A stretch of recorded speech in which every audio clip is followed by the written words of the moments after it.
Alors notre sujet est pourquoi et comment étudier le mythe et la religion aujourd'hui. Si le mythe est bien, comme le pense notre modernité, une façon archaïque de penser, mais aussi d'agir, et donc de vivre, issue d'une imagination pour le moins fantasque, et pour le pire maîtresse d'erreur et de fausseté, en tant que folle du logis, l'imagination, à quoi bon alors l'étudier, c'est-à-dire en faire l'objet d'une recherche méthodique de la raison qui penserait y trouver dans le mythe et la religion quelques dimensions, voire origine de la vérité, et même fondement du bien en matière d'institution de la condition humaine dans le monde. N'est-ce pas d'ailleurs en rupture d'avec le mythe, le mythos, et sa prétention naïve de dévoiler les choses les plus cachées du monde, que la raison, le logos, s'est institué en Grèce antique et substitué à cette pensée imagée, narrative, qui maintenait l'existence des hommes dans l'illusion et dans l'hétéronomie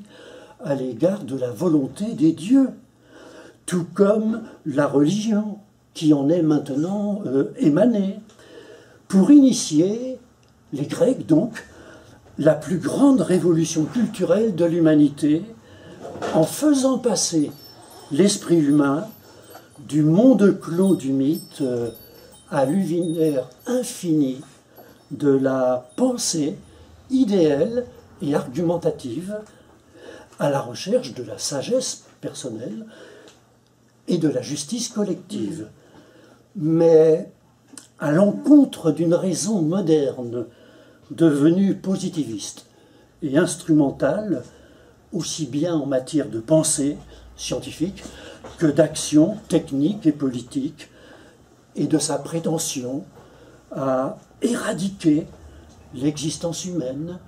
de toute dimension métaphysique et religieuse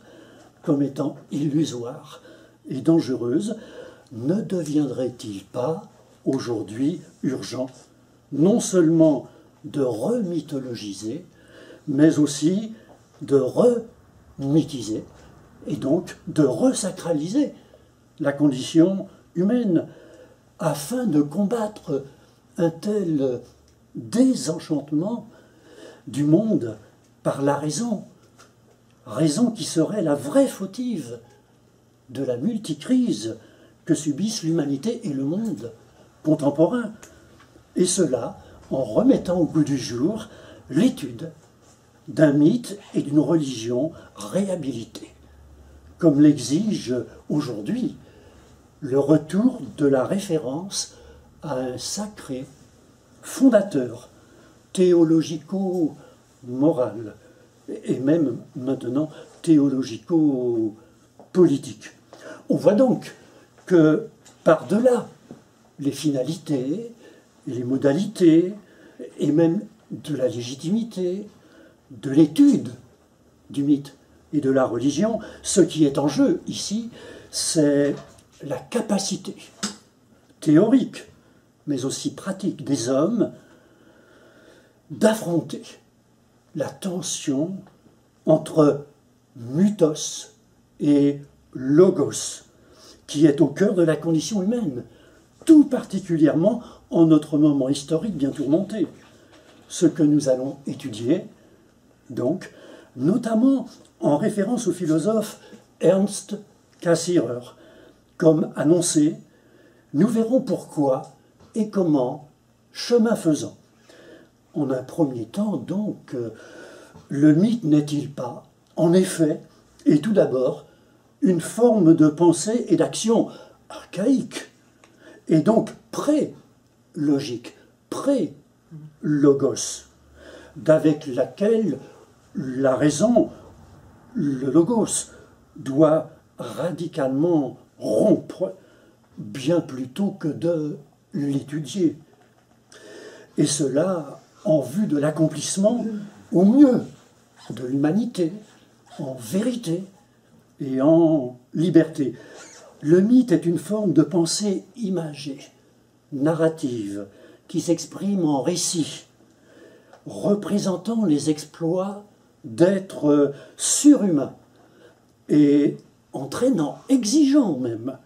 l'adhésion totale de l'esprit humain, sous peine d'exclusion, d'excommunication du groupe social d'appartenance, tribu ou peuple primitif. En effet, le mythe est bien de la pensée, une pensée structurée même, dont les éléments sont des images, des représentations singulières de et par l'esprit humain, d'objets singuliers, telle ou telle chose, personnage, situation, action, qui sont intégrés donc selon un récit, une mise en intrigue, comportant un début, un milieu et une fin, selon la définition même du mythe proposée par Aristote dans sa poétique, et représentant cette pensée donc les exploits d'êtres surhumains, dieux, titans, géants et autres héros, ayant accompli des exploits, comme exemplairement la création du monde, la plupart des mythes étant d'ordre cosmogonique, ou la création de telle ou telle de ses parties naturelles ou culturelles, comme dans les mythes socio-goniques, de fondation de telle ou telle tribu ou clan, ou de telle ou telle de ces institutions totémiques, notamment. Le mythe relève donc d'une atmosphère de sentiment propre à la sensibilité, à l'imagination et à la mémoire, dont le principe structurant est la distinction du sacré, transcendant, et du profane, immanent. Distinction qui relève de la grande distinction entre le grand temps et le grand espace d'avant l'événement de la création, d'une part, et d'autre part, de l'espace-temps profane qui en est issu, comme le nôtre par exemple. On voit donc bien que si le mythe provient de l'imagination, de l'esprit humain, celle-ci n'y est pas complètement folle, complètement fantasque, et qu'elle est révélatrice, cette imagination, et même institutrice d'ordre, de cosmos, bien plutôt que de chaos. Et elle repose même sur une structure temporelle, régressive, orientée vers une origine et un fondement, un principe, donc proprement ontologique, qui justifie l'ordre des choses aussi bien mondain que humain. L'ordre des choses humains étant fondé sur l'ordre des choses mondains que rappelle le mythe. Et en intégrant donc cette origine, ce fondement, par le biais d'un verbe, mythos d'ailleurs, mais aussi d'une pratique magique qui consiste à s'emparer du mana, à réactualiser la force qui a présidé à la création originelle de toute chose, mondaine et humaine, pour combattre donc un désordre actuel, une tempête, une maladie, une guerre qui menace l'ordre naturel ou culturel. Eh bien, pour faire que l'ordre subsiste ou soit réinstitué dans son existence, eh bien, on fait référence au mythe, au récit de la création de l'être qui est actuellement en danger. Et on espère par là lui éviter de dépérir, pour le réparer, le faire repartir. Une telle ontologie, conception de l'être, hein, de la répétition du même, de l'origine fondatrice de toute chose, qu'il faut connaître, mais aussi pratiquer ou manipuler rituellement, c'est la fonction du chaman, du sorcier. Pour faire perdurer les êtres dans leur existence, notamment dans les mythes et les rites de guérison, tels que les étudie Mircea Eliade, par exemple, eh bien, tout cela fait donc bien l'objet d'une étude, action, d'un enseignement pratique au sein même de ces sociétés primitives, ou encore d'une transmission orale qui en est comme l'assurance vie, ainsi qu'en témoignent les ethnologues ou ethnographes modernes des tribus primitives, mais aussi les anthropologues actuels de la Grèce archaïque, comme Jean-Pierre Vernant dans Mythes et pensées chez les Grecs. L'étude des mythes, pratiquée rituellement donc, hein, comme auto-interprétation du récit des origines, y est donc proprement fondamentale, car refondatrice et même fondatrice. Mais alors, pourquoi et comment l'esprit humain en est-il venu à rompre dans l'Antiquité grecque avec une telle façon de penser et d'agir et donc de vivre? Venons-en au passage du mythos au logos, par le biais de la critique philosophique qui fait passer l'esprit humain du monde clos du mythe à l'univers infini de la raison. C'est en effet dans et par un examen, ou la critique, de la triple prétention fonctionnelle du mythe à l'explication, à l'enseignement et à la prescription, trois fonctions du mythe et de la religion donc, hein, que leur reconnaît Moses Finlay dans les premiers temps de la Grèce. Eh bien, c'est dans la critique de cette prétention que va émerger et s'instituer la raison, le logos, en opposant et en substituant à la pensée mythique un autre mode d'intelligibilité et de praticabilité du monde naturel et culturel, selon une exigence théorique de positivité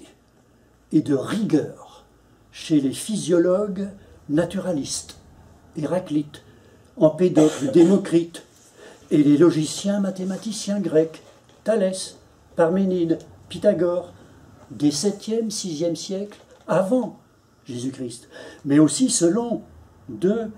une exigence pratique d'autonomie ou de liberté, avec l'humanisme socratique, selon Vernant et Gusdorf notamment. En effet, expliquer, ce n'est pas donner une réponse à une question relative à l'origine d'un fait ou phénomène naturel ou culturel, en référence à un ordre transcendant, l'ordre d'existence du phénomène en question, qui serait supposé être ce phénomène structuré par et obéir à l'entendement et à la volonté d'éventuels dieux. Non, expliquer vraiment, c'est bien plutôt rechercher les causes de la production d'un phénomène dans l'ordre même d'immanence de ces mêmes phénomènes, notamment naturels pour les faits naturels et culturels pour les faits culturels, en remontant jusqu'au principe de toute chose, c'est-à-dire aux causes et même à la première cause, dont les phénomènes en question sont dérivés, comme en étant les effets, selon une pensée théorique, conceptuelle, et non plus une pensée imagée, narrative, l'argumentation se substituant alors à la narration par un effort d'abstraction de l'esprit humain qui remontent jusqu'à des concepts, et non plus des images, hein, des concepts relatifs à des ensembles de phénomènes spécifiques ou génériques, désignant les éléments essentiels et stables dont on peut et doit faire dériver tous les autres, selon la seule règle de principe à conséquence. Principe premier comme l'eau, la terre, le feu et l'air, ou, plus subtilement, l'atome et même le nombre, dont les combinaisons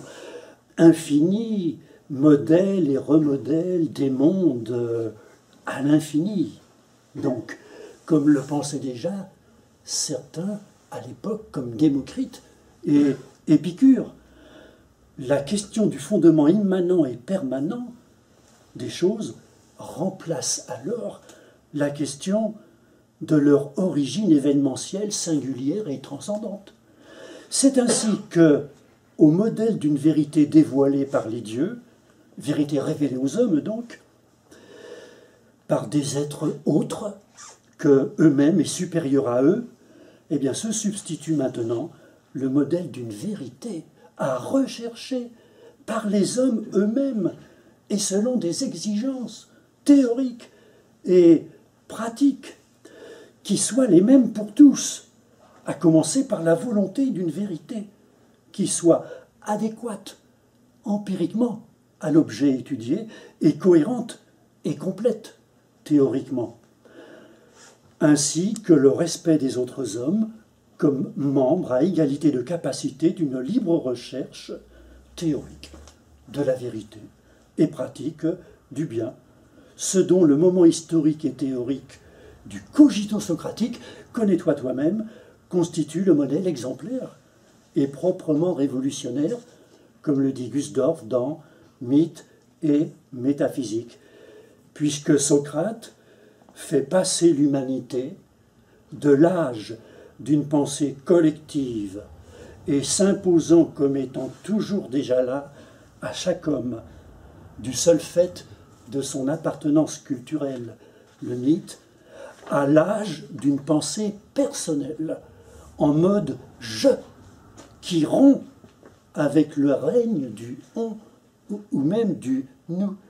le bon sens, venant ainsi mettre en examen le sens commun, et selon une argumentation faisant se confronter de façon dialogale et dialectique plusieurs réponses, ou plutôt plusieurs hypothèses possibles en recherche de réponse à une question qui a été explicitement posée comme telle,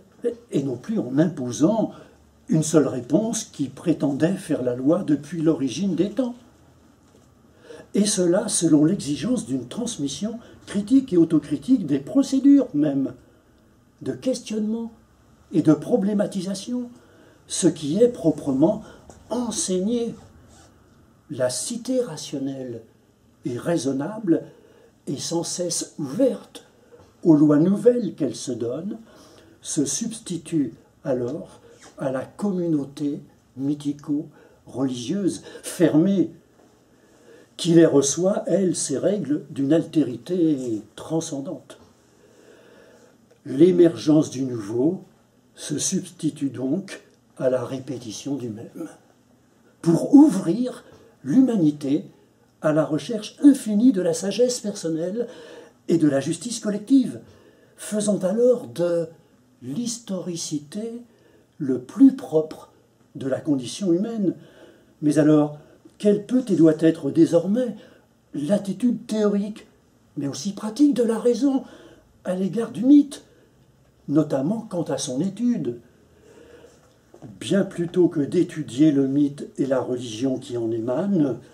la raison ne doit-elle pas alors en combattre l'enseignement ou transmission en vue de démythologiser l'esprit humain, et même de démythiser, et donc de désacraliser l'existence des hommes, notamment en n'étudiant plus du tout le mythe, en l'ignorant donc, ou en l'étudiant juste ce qu'il faut, comme relevant, comme dit Auguste Comte, de l'âge théologique primitif, de l'esprit humain, ou Karl Marx, souvenez-vous, l'opium du peuple, ou Freud, mythe et religion, névrose collective, à jamais dépasser est mort, ou à dépasser et même à retuer de toute urgence, si le mythe et la religion résistent, comme il semble bien dans l'histoire des hommes, comme en ce moment même. Soit, mais l'homme peut-il légitimement prétendre maîtriser totalement sa propre existence et son devenir dans le temps historique en faisant du passé table rase, en rejetant dans les oubliettes de l'histoire toute référence mythico-religieuse,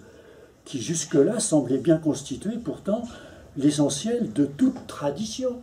historique, en tant que premier fondement de toute chose. En outre, en prétendant à la législation ou à la direction totale de l'existence humaine, le logos, la raison, ne risque-t-il pas, à son tour, de devenir dogmatique, théoriquement, et même violent, pratiquement, à l'encontre du mythos et surtout des hommes qui s'y tiennent aujourd'hui encore, en témoignant ainsi la raison peut-être, ou le mythe plutôt, qui lui résiste de l'irréductibilité de la disposition mythico-religieuse de l'homme, comme le dit Gusdorf. En un deuxième temps, donc, le mythe et la religion qui en émanent ne constituent-ils pas quand même un mode de pensée et d'action et un genre de vie qui satisfont aux besoins de sécurité et au désir d'immortalité et même à la volonté d'intelligibilité et même de moralité des hommes? Et ne faut-il pas alors les étudier, le mythe et la religion, comme tels, de façon compréhensive, pour les cultiver et même les ressusciter, afin de remédier à la crise de l'humanité contemporaine, engendrée par le désenchantement du monde, et cela éventuellement jusqu'à remythologiser, et même remythiser, et donc resacraliser le monde contemporain. C'est ainsi que, à la différence de la tradition philosophique, mais aussi scientifique, rationaliste, de Platon jusqu'à Kant notamment, dans laquelle il se situe pourtant directement, eh bien Ernst Cassirer, philosophe allemand contemporain, 1874-1945, inscrit l'étude du mythe et de la religion au fronton de sa philosophie des formes symboliques, fondée dans les années 1920. Ce qui est remarquable dans l'étude cassirerienne de la pensée mythique, titre du volume 2 sur les 3 de sa philosophie des formes symboliques, 1925, c'est que Cassirer prend immédiatement acte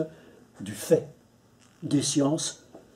empiriques du mythe et de la religion, sous la forme de l'étude comparée des mythes, de la psychologie des foules, de l'ethnologie et de la science des religions, qui ont fait apparaître le continent ethnologique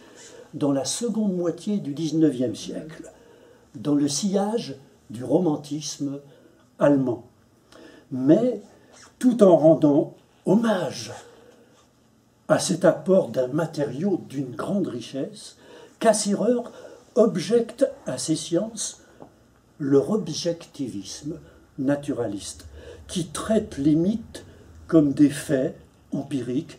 psychologiques, sociologiques, historiques, établis par le biais de l'explication de leur jeunesse causale, spatio-temporelle, et réduisent ainsi le mythe à une chose culturelle, certes, mais une simple chose quand même qui ne serait que le reflet psychologique, mécaniquement produit par l'histoire et la société dans l'esprit humain. Ce qui fragmente, dit Cassirer, l'expérience mythique selon les époques et les lieux, et en réduit le plus souvent l'essence, en méconnaissant le sens et la valeur pour l'esprit humain qui en vit. Pour conclure, ces sciences à la dimension fabulatrice, illusoire et même folle ou absurde de la pensée et de l'action mythique, comme chez Comte, Marx et Freud notamment, qui n'y voient qu'ignorance scientifique et impuissance pratique, ce contre quoi Cassirer tâche de remonter, en référence à la démarche de Kant, de l'objet étudié, la pensée mythique et religieuse, à ses conditions de possibilité dans l'esprit humain, chez le sujet qui crée le mythe, et cela pour en saisir la motivation, l'orientation particulière, la structure spécifique, en tâchant de le comprendre de l'intérieur, du point de vue de la conscience humaine qui le crée, le pense, le pratique et le vit, et non plus de l'expliquer de l'extérieur, du point de vue de la raison d'un sujet étudiant, sociologue, psychologue, historien, qui déprécie son objet d'étude en étant irrationnel. Compréhension, donc, qui vise à saisir la spécificité du mythe et même sa nécessité pour l'esprit humain. En effet, Cassirer intègre, ce faisant, la pensée mythique et son étude dans une philosophie des formes symboliques, donc, c'est-à-dire des phénomènes culturels, mythes, religion, art, sciences, etc., qui sont précisément issus de la faculté symbolique de l'esprit humain, définissons-la, de se représenter le monde et soi-même une deuxième et une énième fois par la médiation de signes que cet esprit crée, des signes langagiers notamment, et d'agir en conséquence, et au mieux, si possible, et qui constitue cette faculté symbolique le plus propre de l'homme, dont Cassirer élargit la définition de l'homme d'animal rationnel en animal symbolique. Car il n'y a de mode d'être symbolique que pour et même par l'esprit humain, qui ainsi met en forme le monde objectif des choses et le monde subjectif des pensées. Cela permet à Cassirer de caractériser la pensée mythique, à la fois dans sa ressemblance avec les autres phénomènes culturels, leur commune nature symbolique, mais aussi l'existence des mêmes catégories logiques qui y sont à l'œuvre, objet, substance, causalité, temps, espace, moi, pour se rendre le monde pensable et praticable, mais de façon à chaque fois différente. La différence spécifique de la pensée mythique, Cassirer la découvre en remontant encore plus de l'objet vers le sujet, de l'opposition structurelle fondamentale, rappelez-vous, entre le sacré et le profane, mais aussi de la fonction existentielle du mythe de rassurer l'homme qui éprouve une angoisse devant sa finitude, sa mortalité, essentiellement. Eh bien, Cassirer remonte jusqu'au principe le plus profond de la pensée mythique, qu'il qualifie principe de congruence, de concrescence ou de concrétude, ou encore de loi mythique de participation, qui attache le symbole de la pensée mythique, le signe, à la chose désignée dans le monde, le référent, et qui attache aussi au cœur même de ce symbole le signifiant physique, le mot que je dis là, et le signifié psychique. Le langage mythique étant donc réduit à son pouvoir de désignation factuelle, lui-même alors commandé par sa puissance d'expression sentimentale, empirique ou imaginative, affective, comme dans le besoin de sécurité et le désir d'immortalité. La forme de pensée et de vie mythique ne connaît donc la liberté qu'en un sens paradoxal et même quasi nul, puisque la liberté ainsi conquise à l'égard du déterminisme naturel est comme aussitôt reprise par le fatalisme culturel, comme dans l'institution, par exemple, l'institution humaine du totémisme qui réinscrit l'esprit humain dans l'ordre naturel des choses, dans le règne animal, végétal et même minéral. Donc, loin d'y prendre conscience de son être et de sa capacité propre, l'esprit humain demeure dans le mythe soumis à l'ordre des choses, qu'il se représente lui-même comme un destin. Le destin étant la catégorie essentielle de la pensée mythique, ce qui empêche donc l'émergence de toute subjectivité véritable, collective et surtout individuelle. Ce mode d'être symboliquement paradoxal, tendu entre l'arrachement et l'attachement de la pensée mythique à l'égard du monde naturel et culturel, fait situer par Cassirer le mode de pensée et d'action et d'existence mythique à l'origine même, nécessaire donc, des autres formes de pensée, des autres formes symboliques, religion, art, science, etc., qui, progressivement et non moins nécessairement, émanent du mythe et s'en séparent, en gagnant à chaque fois un degré de liberté supplémentaire de l'esprit humain à l'égard du monde ambiant extérieur et de son monde vécu intérieur.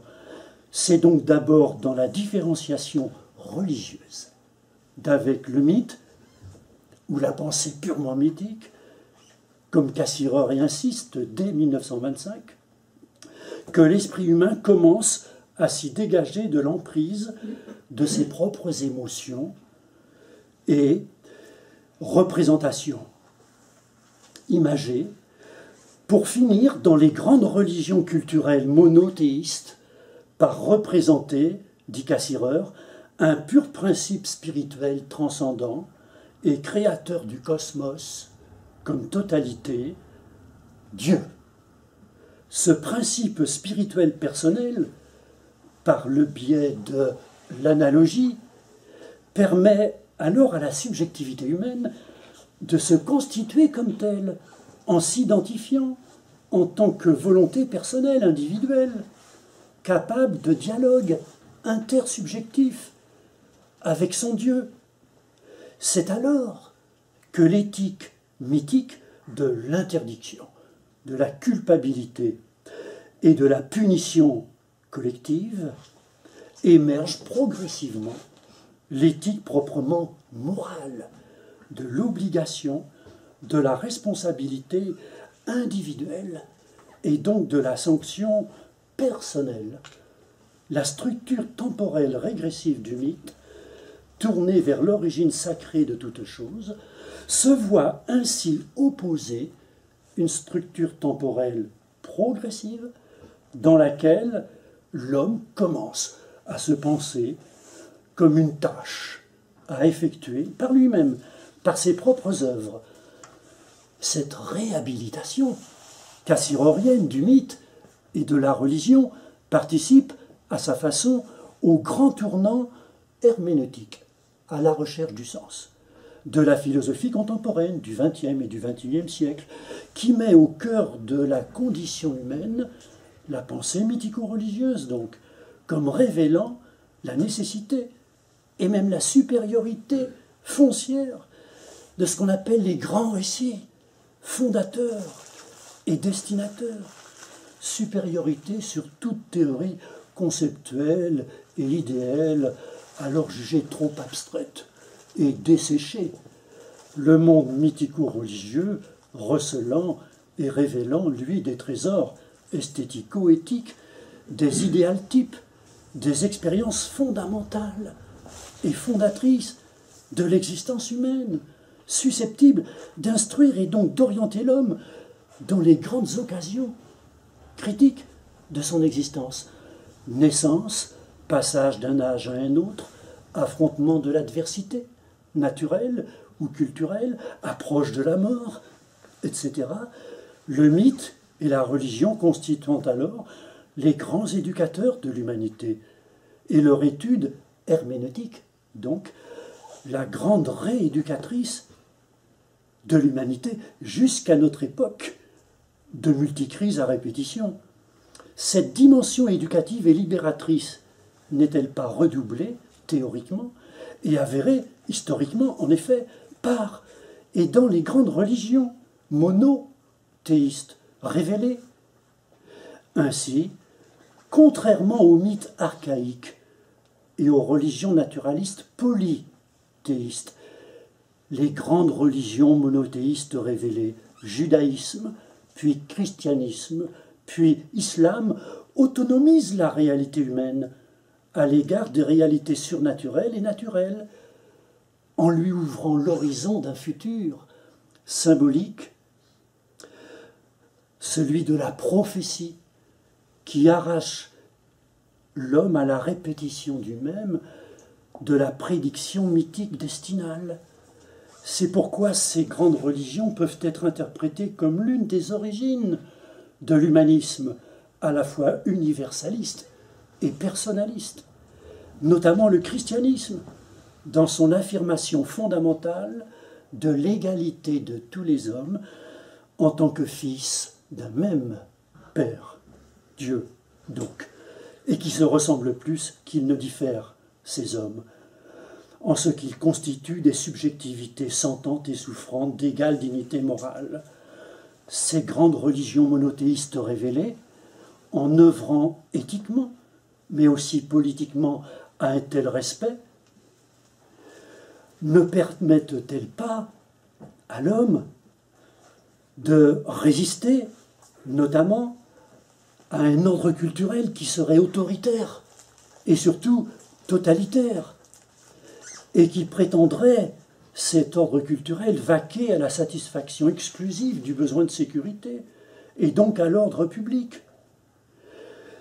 On peut penser ici notamment au rôle émancipateur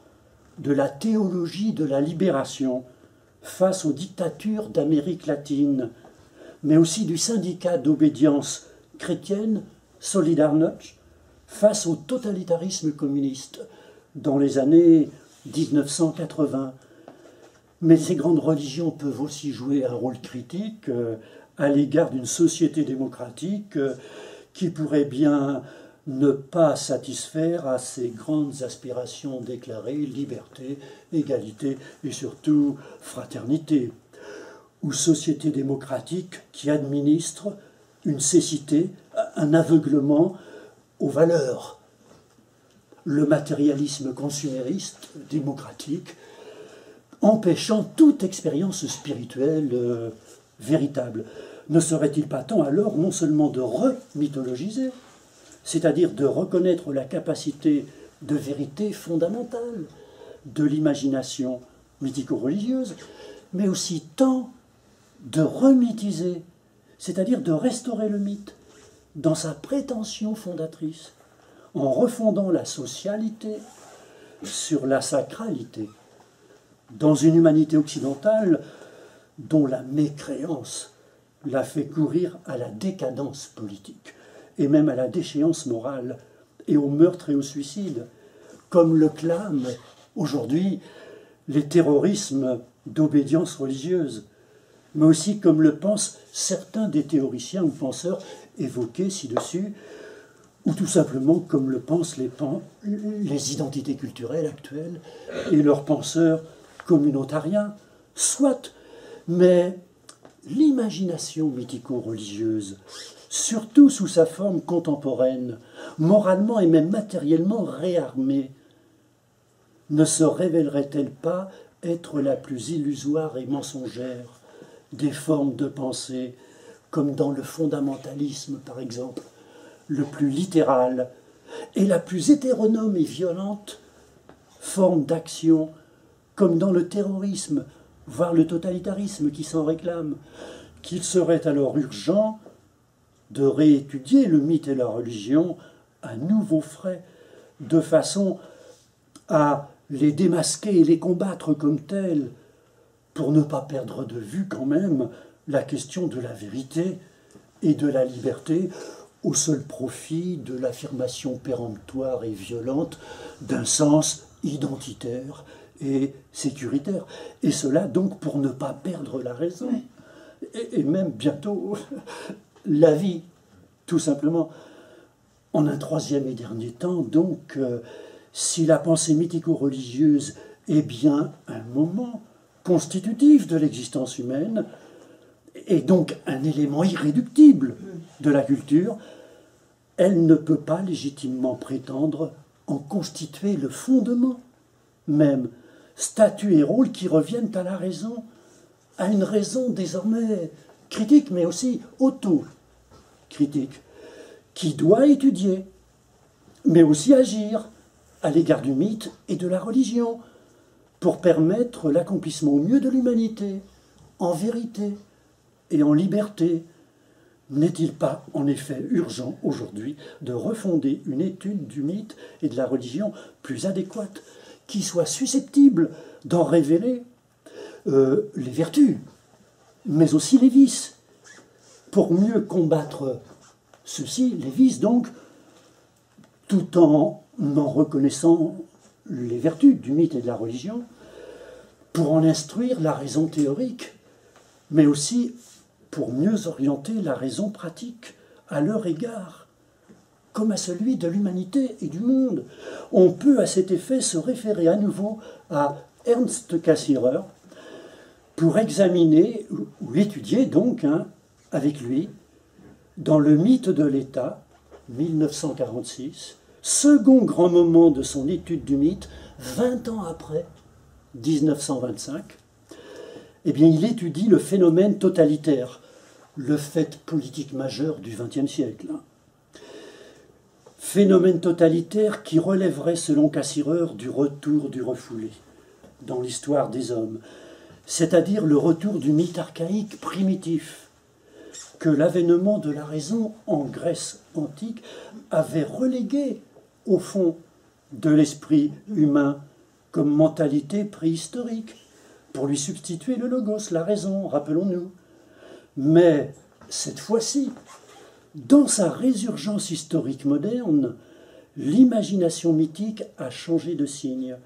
ou de valeur en s'inversant de positif en négatif, tout comme la technique qui l'accompagne désormais en passant du stade artisanal de l'outil au stade industriel de la machine lors de la révolution technique et scientifique des temps modernes. En effet, cette puissance techno-scientifique se trouve alors, dans le totalitarisme, mise au service d'un mythe politique moderne, comme dit Cassirer, arien, ici, raciste et exterminateur, dont l'imagination créatrice n'est plus spontanée, mais bien programmée, planifiée, fabriquée, ou encore usinée par un homo faber, fabricateur, qui a tout d'un homo magus, magicien, qui devient par là même un apprenti sorcier, dont les inventions finiront par le dépasser en une combinaison et même une complicité inédite de la raison instrumentale, technique, et du mythe fondamental, puisque ces inventions décupleront le mal auquel elles prétendaient hypocritement remédier. Cassirer, qui en appelle à la remobilisation de la raison contre le mythe, alors que par exemple Hannah Arendt et Adorno et Horkheimer, contemporains de Cassirer, inculpent la raison elle-même du mal totalitaire. Eh bien, Cassirer, au contraire, insiste sur la spécificité de la motivation nazie, de la solution finale, qui consiste en ce que l'obscurantisme mythologique dominateur et exterminateur nazi a clairement identifié et combattu chez son ennemi spirituel la figure symbolique de l'éthique réflexive, du judaïsme. Judaïsme qui, rappelons-nous, a fait passer le premier historiquement l'esprit humain du mythique à l'éthique, en le faisant passer du régime de l'emprise de l'imaginaire communautaire sur tous à celui de la libre subjectivité de chacun, qui est alors institué comme personne unique. Cette interprétation de la Shoah, en référence à l'efficacité du niveau proprement symbolique de la condition humaine,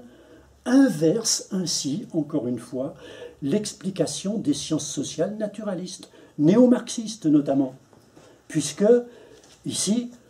c'est la pathologie intellectuelle et morale, l'obscurantisme et le fanatisme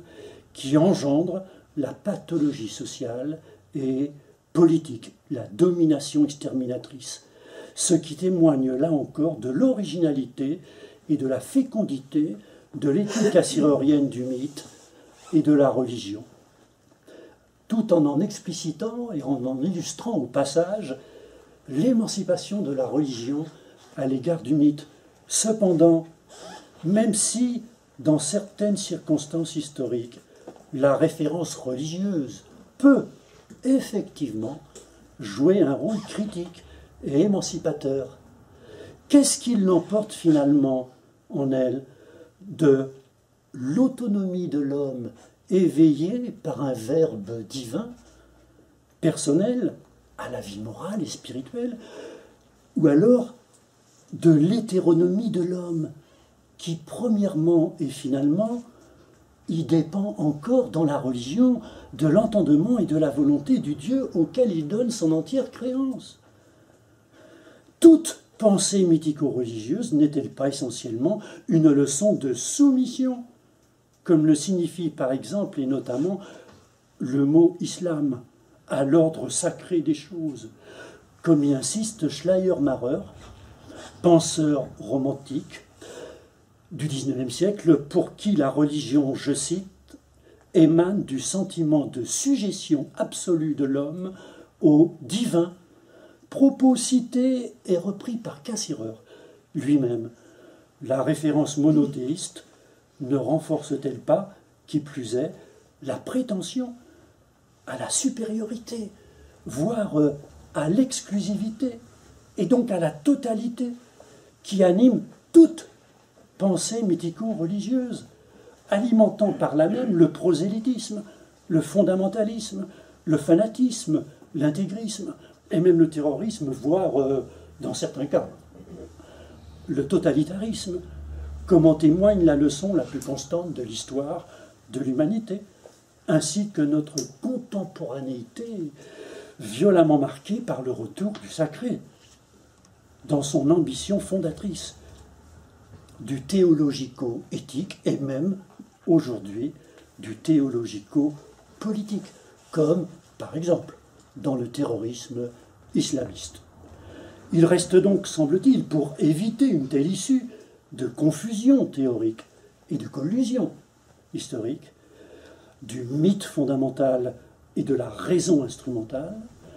que la reconnaissance du fait et du droit de la revendication mythico-religieuse doit s'accompagner désormais de la mise en évidence de ces indépassables limites par un logos critique, désormais, qui certes ne l'ignore pas, la pensée mythico-religieuse, mais aussi ne se laisse pas intimider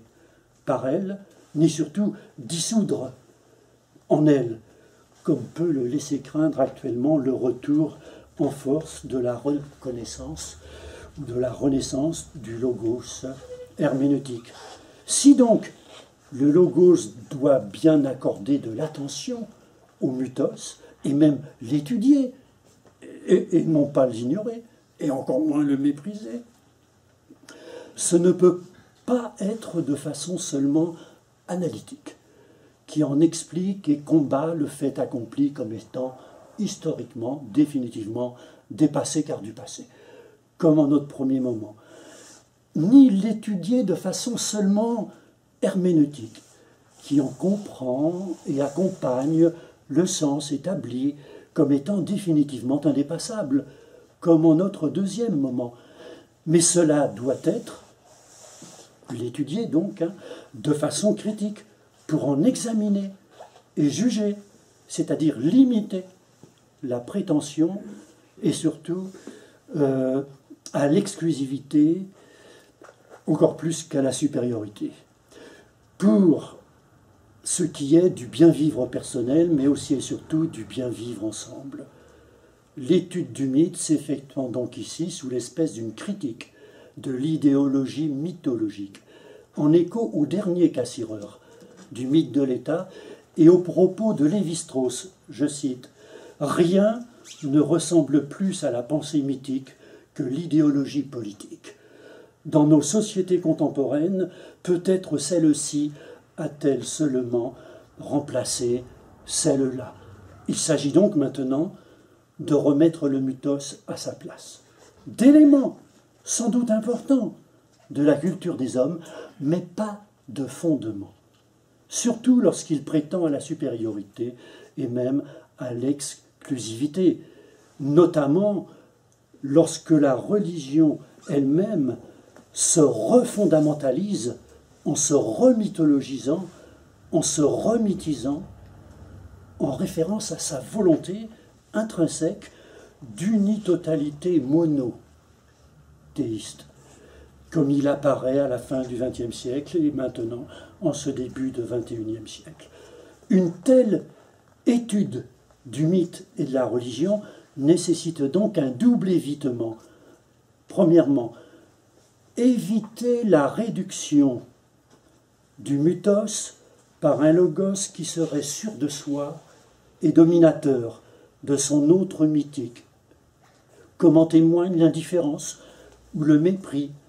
d'un esprit analytique, technoscientifique, pour toute dimension herméneutique qui recherche le sens, ou comme en témoigne tout simplement le positivisme plat d'un rationalisme technique et politique régnant sur un démocratisme consumériste sans âme, ainsi que d'éviter, deuxièmement, l'inverse, c'est-à-dire éviter la séduction du logos par un mythos qui prétendrait être lui-même un logos, voire le logos fondamental, comme cela peut arriver dans l'ethnologie et surtout l'ethnographie, au nom d'un amour de l'autre, sans principe, sans condition et totale, mais aussi comme cela peut arriver dans les conversions brusques de certains mécréants à la plus fanatique des croyances mythico-religieuses au prétexte d'un revival radical. N'est-ce pas sur une telle démarche critique et autocritique de la pensée et de l'action que se fonde la culture républicaine, d'ordre à la fois collectif, la République comme meilleure forme de gouvernement, mais aussi personnel, le libre exercice de la raison, de la pensée comme genre de vie le plus éclairant et émancipateur, visant à l'accomplissement au mieux de l'humanité en vérité et en liberté. Une telle articulation, critique et autocritique, du logos et du mythos mène en effet à une démythologisation de l'existence humaine, c'est-à-dire à une dédogmatisation de l'imagination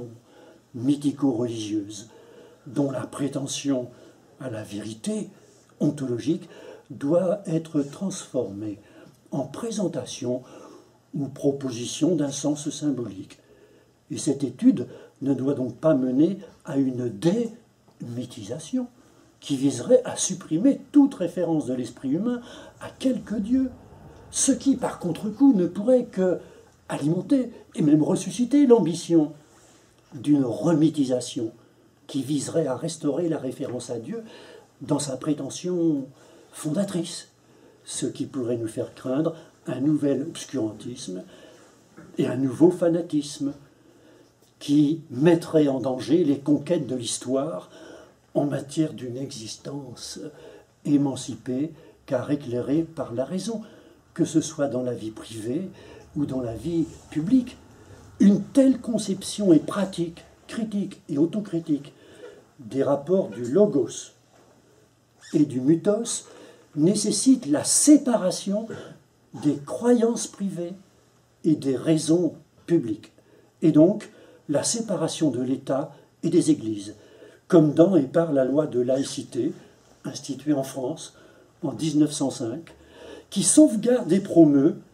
en l'objectivant juridiquement et politiquement, la distinction de l'espace public et de l'espace privé, ce qui constitue la condition de possibilité même de la satisfaction de leurs aspirations respectives à l'autonomie. En effet, toutes les références à Dieu ont alors un égal droit de cité qui leur permet de coexister pacifiquement, ce qui désamorce la guerre des dieux dans la cité, à condition que ces références à Dieu ne prétendent pas ou plus faire la loi politique, ce qui est la prérogative de l'État, et donc du peuple souverain dans une société démocratique et républicaine. Ce qu'il reste à imposer aux religions qui prétendent encore à la législation totale de l'existence humaine, comme, par exemple, et par excellence, semble-t-il, maintenant quand même, dans l'islam actuel. Une telle refondation républicaine de la démocratie, dans l'ordre des institutions objectives, ne nécessite-t-elle pas elle-même une refondation des intentions subjectives de chacun d'entre nous, des citoyens et des hommes, notamment par l'enseignement, l'étude, de l'idée laïque, sans lequel l'enseignement du fait ou des sens religieux, tant plébiscité aujourd'hui, risque bien d'alimenter un prosélytisme qui viserait à faire croire pour faire faire, alors qu'à l'école de la République, il s'agit essentiellement de faire réfléchir pour faire savoir. Cela nécessite que dans l'institution scolaire, l'instruction de l'entendement soit remise au fondement de l'éducation de la volonté, puisque seul un entendement éclairé peut fonder une volonté responsable. C'est alors que la raison politique, juridique, éthique, pédagogique et philosophique accomplit le plus haut degré de liberté de l'esprit humain à l'égard de ses propres représentations subjectives et de leurs référents dans le monde objectif. Concluons enfin brièvement. S'il faut donc étudier le mythe et la religion, c'est pour œuvrer à la nouvelle synthèse du mythos et du logos, qui semble si nécessaire à l'éclairement et à l'émancipation de l'humanité contemporaine. Cela nécessite une philosophie de la mythologie, qui s'inspirerait notamment de la philosophie des formes symboliques d'Ernst Cassirer, qui est plus d'ordre critique que herméneutique, car cette philosophie des formes symboliques est surtout soucieuse de vérité et de liberté, et non pas seulement de sens ou d'identité, voire de sécurité. La philosophie étant elle-même la plus libre des formes symboliques de pensée et d'action, par la médiation de la réflexion et de la mise en examen de toute chose en mode je et en mode nous. Comme nous-mêmes ici, ce soir, comme l'écrit Cassirer, qui rejoint par là Husserl, autre grand philosophe allemand contemporain de Cassirer, je cite, « La philosophie comme mode de réflexion le plus haut et le plus compréhensif, synthétique, s'efforce de les comprendre tous, d'englober toutes les autres formes symboliques, et elle-même. N'est-il pas urgent, enfin, de ne pas séparer ce plan théorique de la pensée académique, des études, du plan pratique de l'action cosmopolitique, comme Cassirer lui-même se l'est amèrement, mais aussi exemplairement, reproché dans l'après-coup de l'horreur totalitaire, en le reprochant aussi à toute l'université allemande, et bien au-delà, qui n'a rien vu venir à l'époque. Si l'on veut donc réellement penser et combattre les nouvelles formes d'obscurantisme et de domination barbare qui menacent et même qui gagnent l'humanité aujourd'hui. Je vous remercie de votre ô combien patiente attention.